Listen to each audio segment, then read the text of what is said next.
Hello,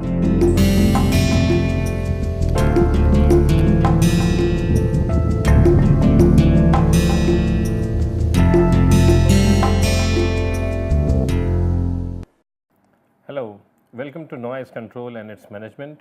This is the start of the 11th week of this course, and over the period of this week we will cover 3 specific topics. Last week we finished our discussions by talking about enclosures, and specifically we had discussed how to calculate the insertion loss associated with the enclosure which is small in size, and we had defined in mathematical terms what is the meaning of the term small. So, this week we will talk about large enclosures and what kind of transmission loss can be attributed to these large enclosures, not transmission loss, the insertion loss. And then we will also talk about barriers. So, in open air spaces or closed air spaces, you may not necessarily sometimes have an enclosure. It may not be required or it may not be feasible, and in such cases a lot of times we use barriers. So, we will talk about how to figure out noise reduction due to a barrier in open air spaces as well as in closed spaces. So, once again we will start our discussion by talking about large enclosures. So, large enclosures.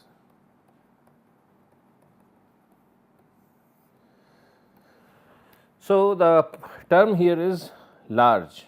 So, what is a large enclosure? The answer to that is that if the size of the enclosure is large enough,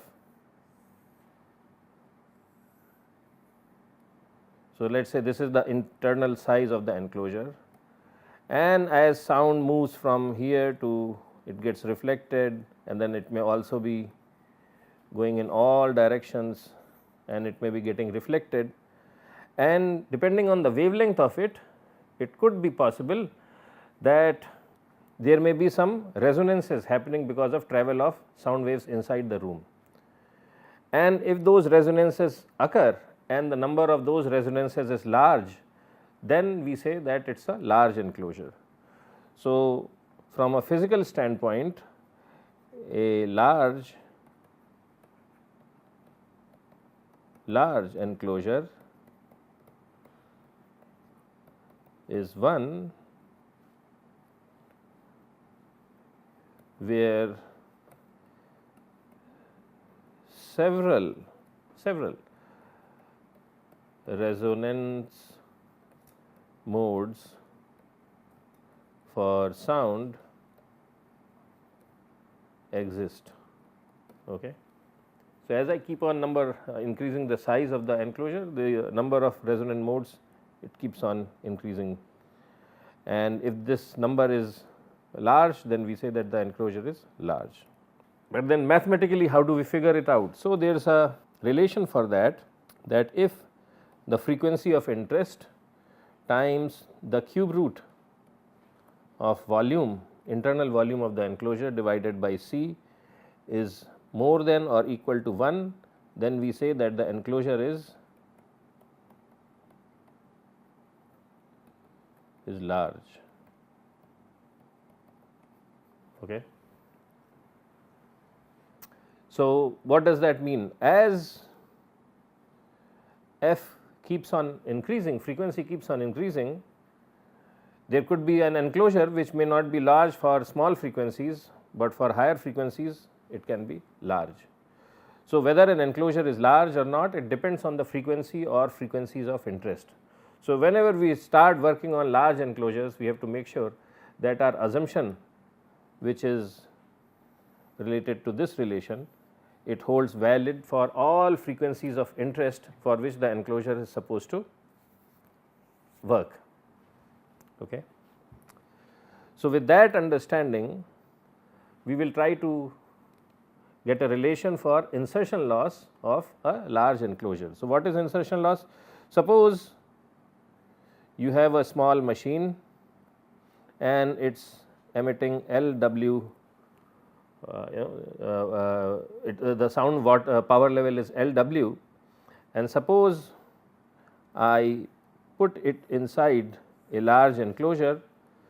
So, then the sound which comes out of this enclosure will be LW out, okay. The power level which will be LW out, and this LW out will be less than LW. So, the insertion loss, this is something we have defined earlier also, insertion loss associated with this enclosure. So, this is my enclosure. Insertion loss is nothing but LW minus LW out, okay. But we know that LW equals 10 log 10 of watts, acoustical watts generated by the machine. So, let us say W divided by W ref,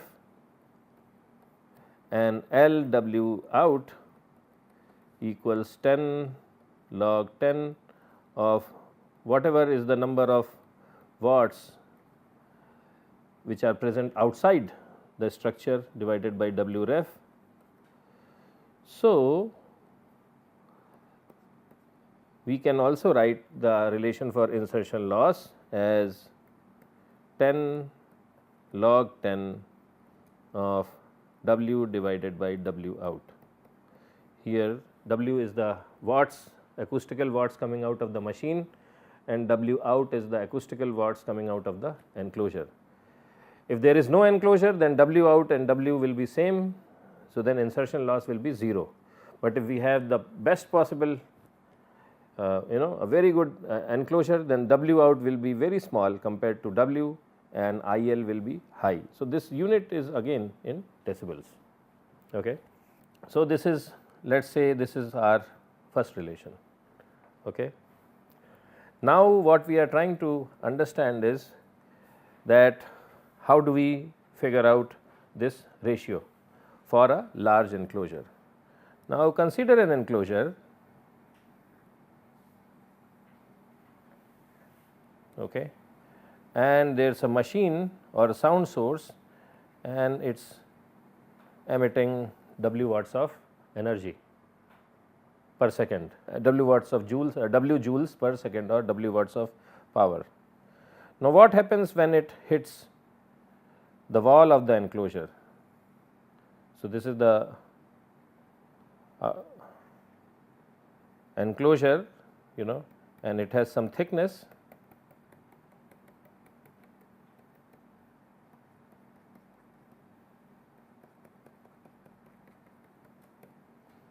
Now, this W, the sound goes and strikes. So, there is an incident watts, okay, and then there is also reflected watts. So, some sound energy is impinging upon the wall, some sound energy gets reflected, some sound energy gets absorbed, and whatever is left, it gets transmitted out. Okay. Now, in a steady state condition,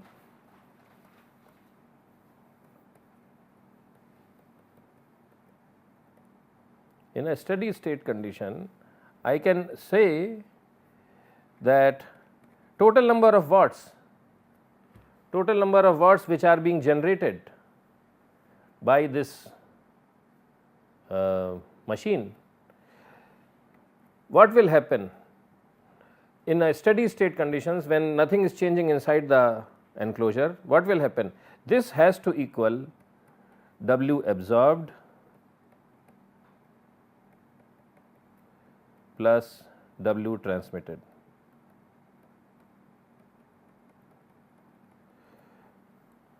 Because the sound level inside the room is not increasing. So, whatever is being extra energy is being generated, either it is getting absorbed or it is getting transmitted out. Now, W absorbed, this guy What is this? W absorbed is what? Whatever is the energy which is striking the inside surface of the enclosure, right. If that inside energy power gets doubled, then W absorbed will get doubled. So, W absorbed depends on incident energy, incident watts, and times what else? It will depend on how large the surface is and how much is the absorption coefficient of the inside surface. So, it is equal to S j if there are lots of surfaces times absorption coefficient of the surface, specific surface, divided by the total surface area, internal surface area. So, this is W absorbed. And how much energy is getting transmitted? This is equal to again incident power. So, this is the amount of power which gets transmitted into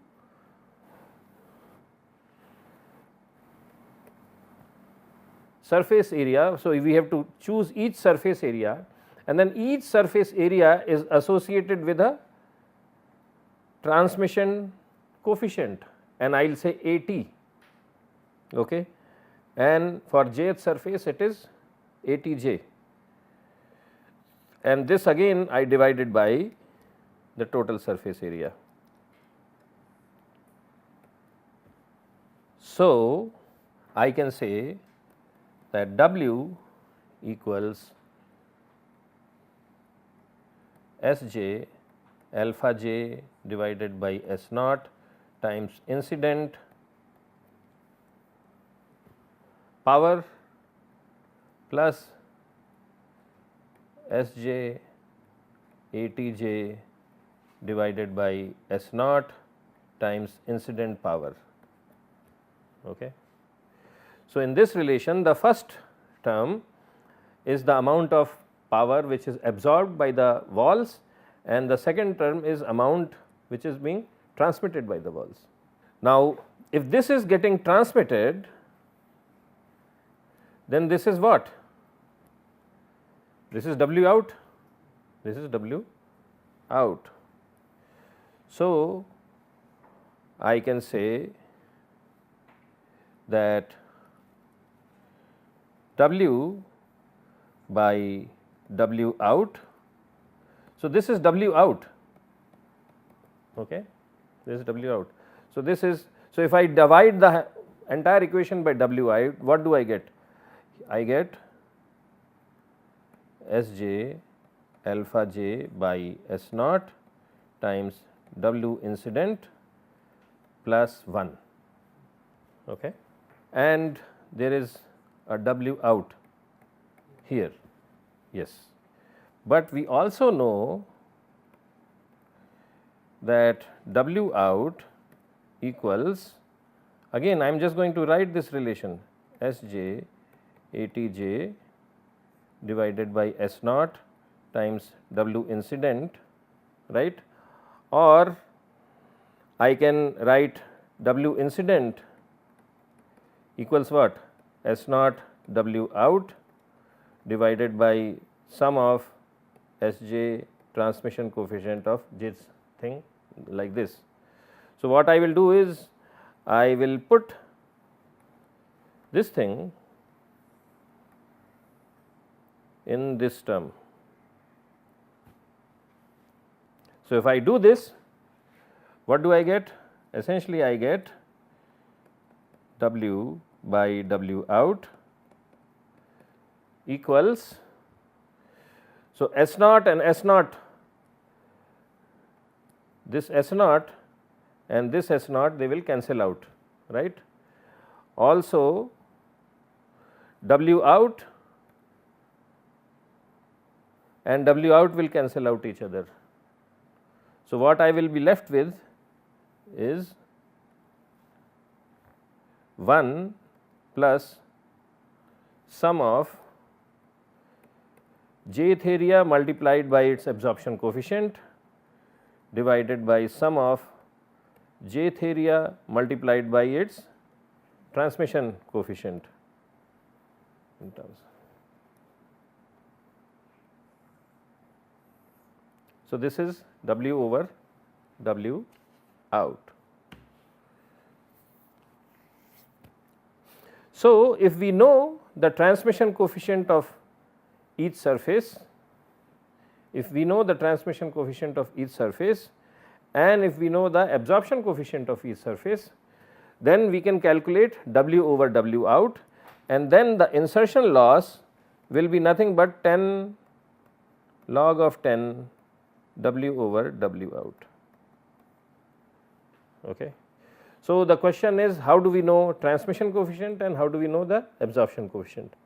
Now, absorption coefficient, we know that it depends on the material and based on the frequency and material of interest, we from tables we can figure out. The value of transmission coefficient, how do we get this? Okay. So, this usually if we are designing the enclosure ourselves, then this transmission coefficient can be calculated by finite element analysis or some other analytical methods. So, we have to calculate it, there is no standard ready made formula for that. It depends on the size, thickness, shape of the overall panel and things like that. Or if we are buying it from some vendor, then the vendor should give us ATJ, but usually vendors do not give ATJ, rather they give us the transmission loss. They give a parameter known as transmission loss and the relation between transmission loss. So, this is again a function of frequency, okay, and this is in decibels. This is in decibels. So, again the relation between transmission loss and ATJ is this. So, the transmission loss for jth wall is nothing but 10 log of 10 over 1 over ATJ. Okay. So, if we have to calculate ATJ, what do we do? Our ATJ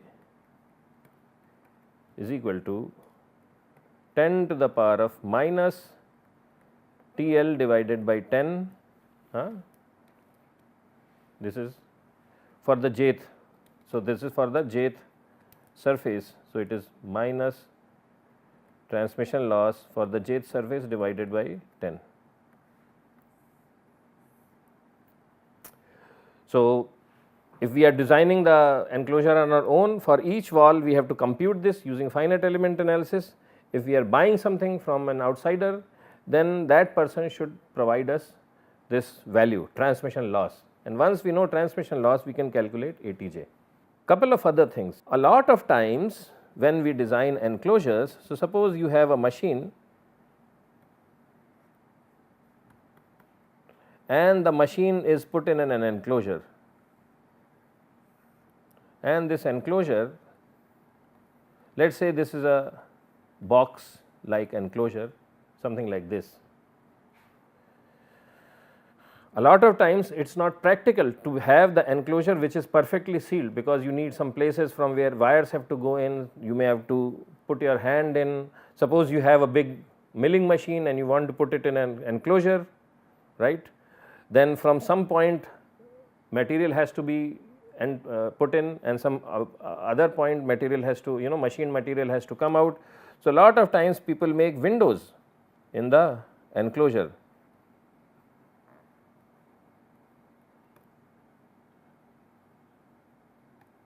So, let us say this is window number 1 and then there may be another window. So, it depends how many windows do we need. Now, once we make these windows which are cutouts, sound comes out from these windows in large amount. So, the question is, what is the value of transmission coefficient for the window, and also what is its alpha.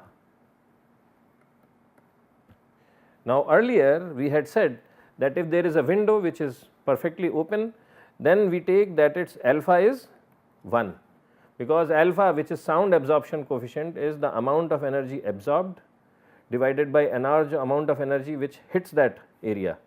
So, whatever energy hits this area, it gets out. So, the alpha is for a window is 1, and the absorption coefficient, this transmission coefficient AT for a window, it depends on how it is not 1, rather it is different, and it is different because of the following reason. So, suppose the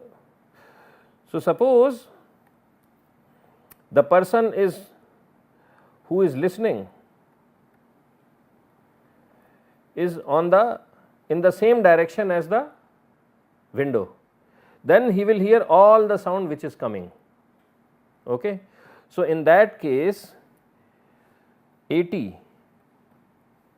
so for windows I am going to write down the values of AT. So, AT equals 1 if, so let us say this person is the operator, then I will say that when operator is on the front of source. Okay. So, suppose the sound is travelling in this direction and operator is in the same direction, then we will say AT is equal to 1, because he will hear all the sound which is coming out. Okay.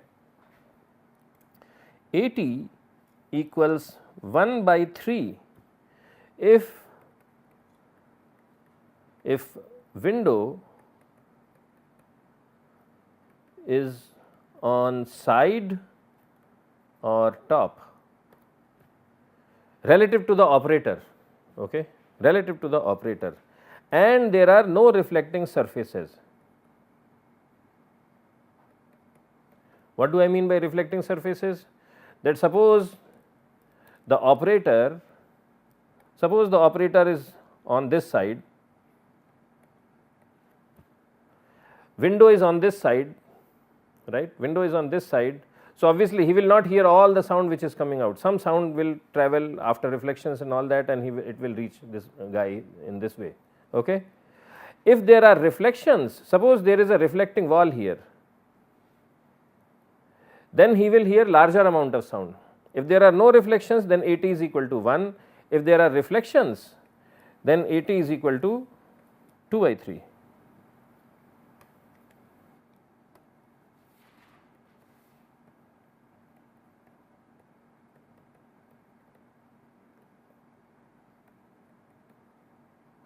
Windows are on side or top and there are reflections.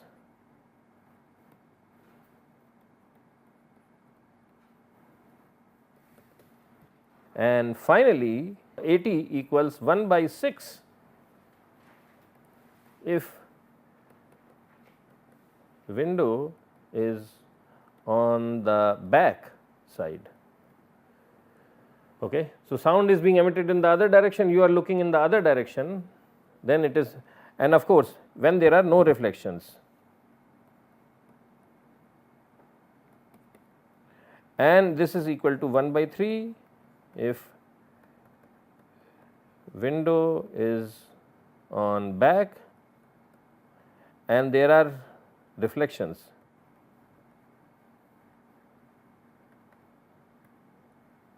Are there. Okay.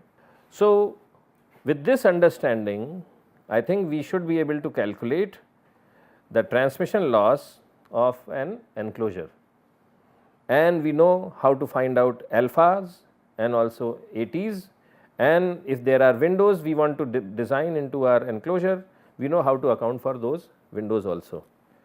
So, with this we conclude our discussion for today. Tomorrow we will continue this discussion on large enclosures, and we will actually do an example which will help us understand and design such enclosures more effectively. So, that concludes our discussion, and I look forward to meeting you all tomorrow. Thank you.